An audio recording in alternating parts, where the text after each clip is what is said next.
Well,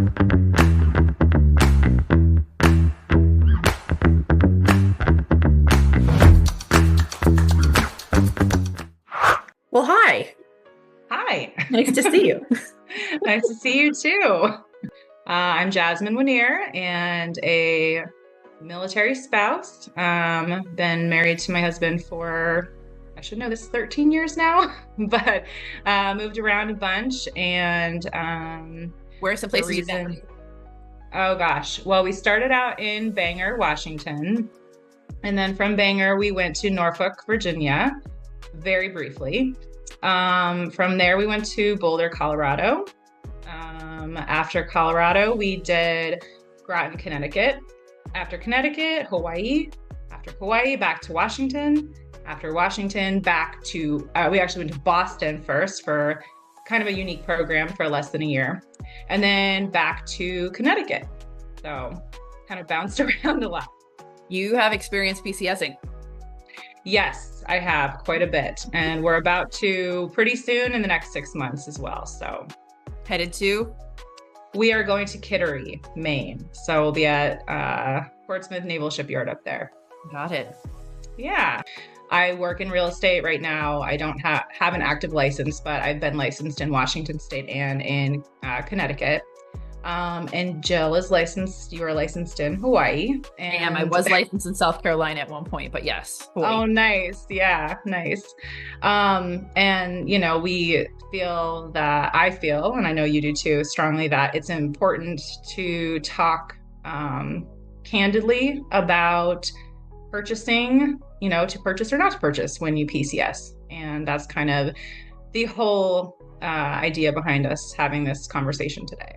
Yeah, we were having it offline and then decided that this would probably make more sense to have online and be able to share with people. Yeah, absolutely. My name is Jill Ward, and I am married to a semi-recently retired submariner. So we're both in the submarine community. Yes. Interesting to note. So larger Navy, smaller submarine, bigger military. Pretty small. Yep. Yeah. Yep. In a bubble. Haha, no pun intended. Yeah, very much so. So we all kind of pass each other at some point, or there's one degree of separation. So I've been married 20 years and didn't PCS as much as you. So got into this a little later in the game. And my husband was in Georgia, but living in Jacksonville when dating. And then he moved to Hawaii. And we decided that I was living in Indianapolis at the time. So we're going to fish or cut bait. So I moved out here to Hawaii.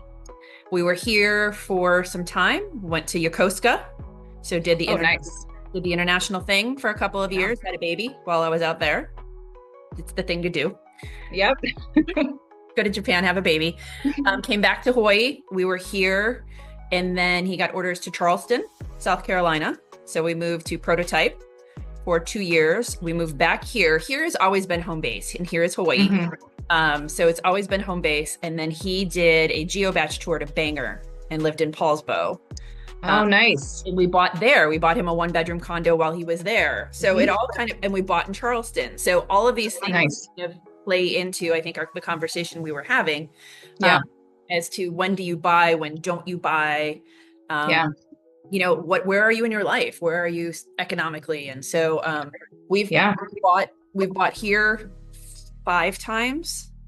Wow. 5 times. 6 plus an investment property. So we've moved 5 times in Hawaii. Yeah. And then 6 with the investment property. So we did PCS, not as much as you. But, and then we always seem to land here, which was. Yeah. And then that's now where you guys have retired too, correct? We've retired here. Yes. Retired here. Kids in school here. This is kind of where our people are now. I love it. What is your experience with buying, and why did you decide to buy when you did decide to, and why, you know, and for us too, I'll answer this question. And then why did you decide not to, you know, like what were those decision points for you guys? Absolutely. We originally bought in 2003 a townhome in Kaneohe. So we've lived most of our time on the windward side of Oahu. And the first time, I think it's just there's a rationale, a psychology, a reason. we don't like giving away our BAH. So I think as military affiliated people, when someone gives you several $1,000s a month to put towards housing, I don't want to put it in someone else's pocket. I'd rather use it for my own mortgage, and use it for equity and my gain. So it just hurts for me to give BAH away and rent. So that's kind of how it all started. And Mike's first set of orders when we got together here in Hawaii, they were 3-year orders. And that goes probably to another conversation, right? The when do you, drilling down into when do you or when do you not decide to, and that's not always a rule. But it seemed to make sense at that point in time that we were going to be here for years. 3, just using, really rough math, let's say BAH at that point in time was $3,000. Right? 3 years, it's at 96. My math isn't that great, but you know what I mean? So when you multiply what BAHs times the number of years you're going to be there, just sit back and just kind of, that's how I used to do it. It's like, sit back. I'm going to almost $100,000 over 3 years. You don't get all of it back. That's hard. No. Yeah, you don't get all of it back, but you get some of it back. So that was the first reason we bought. And then it just kind of snowballed from there. And then here we just kept moving neighborhoods. Getting a better property, pulling out equity and moving up, pulling out equity and moving up. And so, it's really that cliche, don't let someone else have your BAH. That was, how about you? That's a great motivation. I think, so the first time, so Grant actually purchased right out of Power School. He bought in Silverdale. Okay. So that's where he did his JO tour. And we met towards the very end of his JO tour, but he bought a townhome and he started out by, I guess you call it house hacking, so you buy a property and then you can do it with a duplex or, a quad or whatever, but he did it with just renting out rooms in his house because he was a single JO at the time. And, he had a little bit of money and decided that he wanted to, go for it. So he bought a townhome, rented out, I think it's a 4-bed, rented out 3 of the rooms and just, collected some money. Yeah. So it was a good way his own mortgage from somebody else's BAH. Exactly. So for him, and he was, single at the time, no kids, no me, and it just made a lot of sense for him then. So, and then, I came into the picture and I had no idea about any of, buying, selling, investing. It was very new to me. And I remember because he bought in 2008. And so he bought and it still was, so to me that was very scary. Because here I am looking at this value on, Zillow or whatever I was looking at, which, not accurate. However, I was looking at this value and I was like, oh my gosh, we are underwater. And it scared me. And it scared me because I didn't understand, because I'm hearing about all these foreclosures and everything. He's like, it doesn't matter. We're renting it out and we're still making the mortgage. So to me, it was this moment of, oh, okay, I actually started to understand that we just need to wait it out and, have it. And we did. And we actually ended up selling that one last year for a very nice profit. But there was a lot of fear at first with me and the idea of home ownership. It just was very different to me and I didn't really understand it. And so the second home, actually my first home that we purchased was in Colorado. His tour in Norfolk was super short. So for us at the time, it made sense to rent. It was, I think, an 11 to 12 month tour. So very fast turnaround. I didn't know the market well, didn't really know the area at all. And I had never lived on the East Coast. So to me, it was very, I just felt like it wasn't, he felt the same way. It didn't make sense to purchase there. But in Colorado, we actually started off by renting because we had a 2.5-year tour there. And we, started renting, got to know the area, kind of really got to know the market and decided that it would be a really great decision to purchase. And we must have looked at 50 plus houses with my poor realtor at the time. And because I was really looking for something very specific. That was, something that I would want to live in, but also that, we could rent out in the future. I wanted to be biking distance to see you, all that stuff. So it was just I had some very specific criteria, and we used our VA loan for that one. Yep. And then the other ones that we purchased the next one in Connecticut. We were going to be here for 3 years, so it made sense. I had a hard time buying in Connecticut just because the houses tend to be a little older. So, that kind of made me a little bit nervous too. But it worked out really well for us. It's actually the house that I'm in right now, which is kind of cool. So, because, there's some places that you come back to quite frequently. And, we kind of knew that the likelihood of us coming back here would be pretty high. And then our next one that we bought was in Washington State again. And we were only there for 15, 16 months. But again, we knew the likelihood would be high that we would end up back there. So we ended up deciding to buy then. Okay. Yeah. So a couple of those are rentals right now, and one we're living in. How many rentals do you have? Right now, 2. We had 3, and then we sold 1 last year. And then this one will become a rental in about 6 months. So 3 again, very shortly. And do you have, I don't want to go too far off track, but do you have property managers for those properties? I do. Yes. For those. This one, Connecticut, we've always self-managed though. Just because we were very involved in, we know all the vendors, and we just felt very comfortable self-managing this one. The other one's not as much. No, makes sense. I think it is kind of property and situation specific. I do too. For this one, I felt good about just, us taking on it, and it's worked out pretty well for us. We've got a condo 10 minutes down the street, and I still have a property manager. Yeah. Sometimes it just makes sense, I do have a friend who self-manages all her properties. And that works for her. And, I think everybody has their own tolerance for, what they want to do and how they want to do it and how much time they want to spend doing it. So, yep, yeah, for sure. Yeah. And because I'm a realtor, I have to go through special protocol in order to make rentals. And so I just don't want any commingling of funds or any issues. Absolutely. Pass it off to somebody else. All the way separate. Yep. That makes sense to me. For sure. One of the interesting purchases we made, I mentioned, a bunch here. We were living in Charleston, specifically in Mount Pleasant at the time. And we rented because we were only going to be there. It was 18 to 24 months. Yes. We were Hawaii people. So I didn't want to own anything on the East Coast. Right. Except we kept every single night. We had 2 babies at the time. So every single night we'd go for our walk, and we'd pass this house that was for sale. And it sat. And I was like, I want that house. Yeah. My husband's like, you're nuts. We're only going to be here for another 12 months. And I was like, I want this house because I can do something with this. And it was gorgeous, and it was on the golf course, and the whole back was windows. And so went in and, bought the house, had a really big fight with the guy with the lease we broke. Oh, yeah. Yeah, that wasn't pretty. That happens. It does. Story for another day. But beautiful. I knew it was a beautiful home. It had great bones. And if we just put $50,000 to $75,000 in it, made a few changes, what was letting it sit on the market, I could see why it was still sitting on the market. Yeah. I could make those few changes.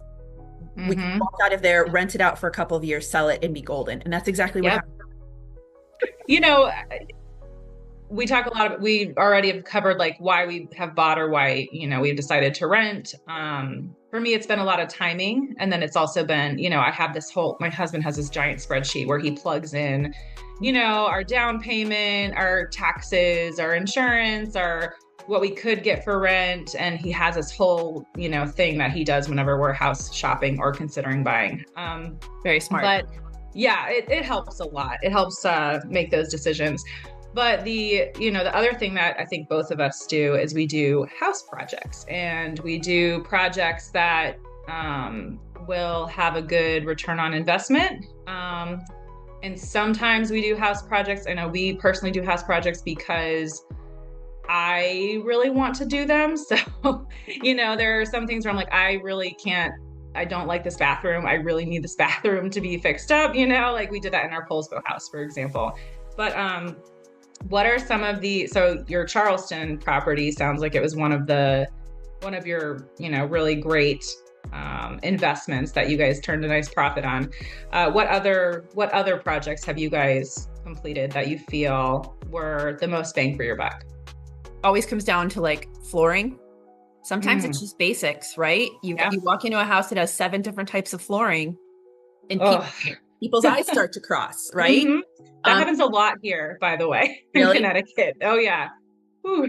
Tile, wood, vinyl. carpet. Mm-hmm. Yeah. Different directions. The flooring's going in different directions. Yeah. Gives you a headache. It's amazing if you just come in and rip out all the flooring and make it uniform and go in one direction, how much it relaxes the eye and kind of gives you value. Simple things like fixtures. But the big bang for your buck, right? The big bang for your buck are always going to be, you mentioned bathrooms and kitchens. Yeah. So the house in Charleston in particular had a kitchen, and then it had a living room, but it had a big wall in between it. The wall was structural, so we couldn't do much, but I cut a giant window in it. Nice. With a little bar. So that way, if you were cooking dinner, we had littles at the time. So when you were cooking dinner, I could look into the living room and still see the TV and the kids and all of the things. So that was just one small thing we did to make it more family functional. Yeah. Right? Improving the deck off the back of the house. You know what I mean? If you're sitting on a golf course, chances are you probably want to have a beverage. Your deck. So improve that. So I think it's really looking at a property, freshening it up, right? Giving it life. If it has, old brownish colored paint, a coat of white paint does amazing things. So I know. Yeah. It's just taking what you have, looking at it and say, what does this need? But I think bathrooms and kitchens, everybody always wants it updated. Yeah, that's true. And then there are the basics, paint, flooring, and fixtures, I think. So yeah, light fixtures for us is like always one of the first things I change. Yep. So yeah, and it makes a huge difference, like coming into a house with older light fixtures versus more modern. I think your brain automatically registers it, even if you don't realize it, and you think dated in your head. And I think light fixtures, paint, we've updated 2 kitchens at this point. And we've done, I think, 6 bathrooms. So we've done all of the bathrooms in pretty much all of our houses. I think we have one more to do, and that's this house. So our house in Poulsbo had a fence that was falling apart. It was almost 500 feet of fence. So it was a huge project. But we decided that it was really important in our 16 months that we were there, 15, 16 months that we were there, to go ahead and fix that up. So my husband over-engineered a new fence, and then we spent about a year building it. So it's an eyesore, right? But it's a safety issue. Absolutely. And if you think you're going to keep it for a while and either move back there or rent it out, it needed to be safe for the next people who came in. It did, yeah. And that house is really interesting because it was a foreclosure. But yeah, it was in decent shape. The process was, I know, we got pretty lucky. But when we removed all the brush that was basically crowding the entire back half of the property, we realized the fence was missing many panels and so it was necessary. And that was one of the houses where we did a lot of curb appeal. And I think you and I talked to you about that before. I think curb appeal is incredibly important. It's one of the first things that people notice when they walk up to a house. And they'll drive by. They will drive by if there is no curb appeal. I'm not even going in because the outside looks bad. Yeah, I've had that happen with buyers before, where, we'll drive up to a house and they're like, never mind. And I know I've personally done it too. Yeah. Where, if it just doesn't appeal. And so that's one of the first things that I do too, having some outdoor lighting, shaping your plants, like making sure your grass looks decent, like just some really simple stuff. When we're doing all these house projects, so we like to do a lot ourselves. And I think I mentioned that with our fence project. What about you guys? Like, what has been your experience, in hiring something out versus tackling it yourself? What is your, like, why would you choose one over the other? Are you trying to get me divorced? No. So I have a very, very bright husband. I do Mhm. not have a handy husband, if that makes sense. It So, makes sense, yeah.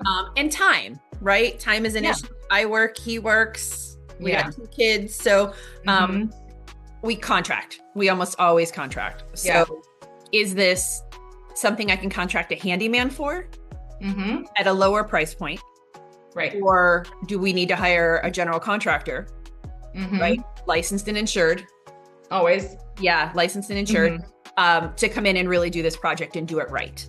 Right. So Yeah. I think those are always the things. And I'm not always so worried about the money. Mhm. I worry about the quality of work. Yep. And we have a big problem here. Are people going to show up?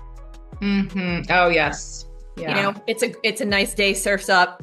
A couple of the crew just don't show up. It's Yeah. Monday after a big football Sunday, guys just don't show up. Mhm. So it Yeah. really is, it really is. I will pay sometimes a little bit more and a premium at times because I trust my vendors. Yes. And you found them too, Correct. like, yeah, you guys have done numerous, you've owned numerous properties there. So you guys have been able to find the good contractors and keep them. Yes. And not to say that I haven't been, pardon my mouth, screwed over several times anyway, even though I know people or I do things based on referral, they don't always work out. Yeah. Not always. You never know. Yeah. Yeah. I would say for us, we primarily do it ourselves. Ooh. My husband is he is very handy and he likes to do it. Sometimes a little too much, I would say this last project that we did was the biggest one we've ever done. So this house, I told you last week, but we gutted the whole upstairs. We live in a basic raised ranch in Connecticut. And we decided, it started off by, we moved back into this house after being away from it for, I think, 5 years or so. And I walk in, I'm like, oh, I just don't like this kitchen. And it wasn't, I knew we were going to be here for a year or two while he was doing this next phase of his career. He was traveling a lot. And I knew the kids and I would be here, and he happened to have some time, and that time factor is really important. And so he decided that he wanted to basically redesign our whole upstairs, vault our ceilings, move the kitchen to the other side, just build double doors to an eventual deck, which we're now working on the deck. So the kitchen's been done for a year. Now we're working on the deck. But, one project at a time, right? One at a time, yes. But before I can rent this house, this deck must be done. So it's on our, next 6 months, we have to get it done. And usually for us, that is what our time constraint is does Grant have enough time to do it? Number one. And when are we moving? And that's always like, what can we get done before we move? So for this one, it's, got to finish this deck, got to finish like some little things that, weren't done before. But this last project was, we had a structural engineer involved. We basically had to gut our entire house. So when we do hire some things out, like we hire out drywall. I know that's not something that we're good at, but he can do plumbing, he can do electrical, he can do all those kinds of things, which is really nice to have someone handy like that to be able to do it. And he likes doing it. I would say if it's something that, people aren't interested in doing and don't want to do it, but they can do it, like I would still probably hire that out because, you're not going to enjoy it. So, no. And then in our Colorado house, we finished the basement. It was a really nice, unfinished, nothing was there. And so we decided that finishing the basement would add the most value. And it really did. I can imagine all that extra square footage of living space. Yeah. Absolutely. So, we added a bathroom and just added in, I don't think you can count it as a bedroom because it was below grade, but it can be functional as such. So, absolutely. Yeah, guest space. So, that was kind of, for us, it's always been projects of how much time do we have and, when are we moving next and what's going to be the best, not only return on investment, but what are we going to enjoy most as a family while actually living in it. So, right. Dual prong. It's what's the best investment and what am I going to enjoy? And I Yeah. think the other problem I've seen too, not just for me, but people renovate as they're leaving. Mm-hmm. And that's Yep. really hard because you watch somebody renovate and they're like, oh my God, this is the most beautiful bathroom or the most beautiful kitchen, but I'll never Yeah. really use it. It's like, I'll yep. never get to use it. I know. It's so sad. Yeah. I mean, this one has been so nice because I've actually been able to cook in my kitchen and enjoy it. And, it's funny. There were a couple things where I'm like, oh, this was a design flaw, So like learn from what we did. And that's been really, really rewarding too, to actually enjoy, something that we kind of created. It's really neat. Now our deck, we won't be able to enjoy as much, but my future tenants will. So, There you and go. again, we might be coming back here, Just gonna say because that. he still has at least 4 to 5 more years. So it's coming back to Connecticut is very likely for us. So. Okay. You would ask for that. I don't know if I would ask for it. I kind of like adventure, as you can tell by how much we have popped around. But I think he likes it here a lot. He likes the jobs here, and he's very familiar with the waterfront. So, maybe we'll see what happens. We'll see what's on the slate Yeah. after this one. That, and I think people become coasters, right? Mm-hmm. People either become West Coast people or East Coast people, and you tend to That's true. Yeah, that's true. And we've kind of done back and forth, and I really have enjoyed that. I wouldn't mind going back to Washington either. So we'll have to see. Okay. Move back into our other house. Got that kitchen. That's actually a conversation we had the other day. Is he said, well, if we move back to the house in Washington, I would redo the whole kitchen. He's like, I would bump out this room and I would do this. I was like, wait, we'd have to talk to the city before or the county. I'm not sure who it is out there before, we start redesigning our entire house there. So, Yeah. But he's ready. You've got to, you've got to find out. I think that's another valid point. You've got to find out when you are doing these renovations, what you can do and in what time frame, right? Yep. With the city permitting Mm-hmm. process. Yes. Yeah, and you bet we got a permit for, whatever big projects we have, with this house. And, the town inspector knows us well and comes over, checks it out. So it's been good. And I think, knowing your limitations and knowing what you can and can't do and why is really important.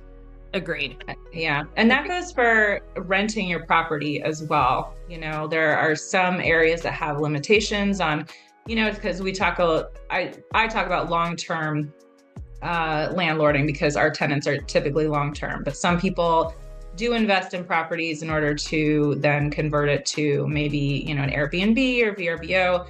And someone actually asked me this question, couple months ago, like, hey, what do you recommend? Should I do this? I'm like, talk to the town before you do anything else and, make sure you can. So yes, we have here in Hawaii, on the island of Oahu, the islands are all different. We have a minimum 30-day rental. Yeah. And it's in the Court of Appeals right now. The city and county is trying to get it passed for a 90 minimum day rental. Oh, wow. That passed. And then now it's in the courts for people fighting that. So I think that's to make sure you know what your local ordinances and rules and laws are. Yeah, it's very, very important. So. There is a landlord, military spouse, or military, sorry, the dog, is a military land. What's the name of the Facebook page? Landlord. Military landlords, I think. Okay. I think it might be that simple. Yeah. So it's I think over the years, that's been a great resource. Yes. And there are some really good conversations, even in the historical sections. If you don't want to be the one to post the question, if if people have questions, they can dig into that. Yeah. I mean, it's military landlords. I just looked it up. Thank you. I am a classic lurker. I never really post questions on any of those forums. I always just search it and see if I can find the answer, for what I'm looking for. But this group is really good. And I will say, most of the answers are, what does your lease say? For if there is a question. But I do think that is a really, really good resource. So do you have any location specific resources for anyone? I know you have a website, right? And, different pages to send people to. I do. I do. And maybe during our next conversation, we can talk about kind of a couple of really specific issues we have when you move. That sounds great. Yeah, because there's a couple things in Connecticut I could talk to, and I know there's probably a lot in Hawaii about. Yeah, for sure. All right. Awesome. Well, thanks, Jill. Yeah, this was great. I love this. And hopefully, again, people talk about this, right? And we've talked about this, and just the goal is to share information and help people, because this really is a way to build your foundation, right? Your economic foundation for your family. Absolutely. I couldn't agree more. Yeah, well and wisely, not haphazardly, obviously. Yes. Yeah, I agree completely. All right, well, we shall talk soon. All right, sounds great. Thanks so much. Talk to you later. Bye. All right, bye.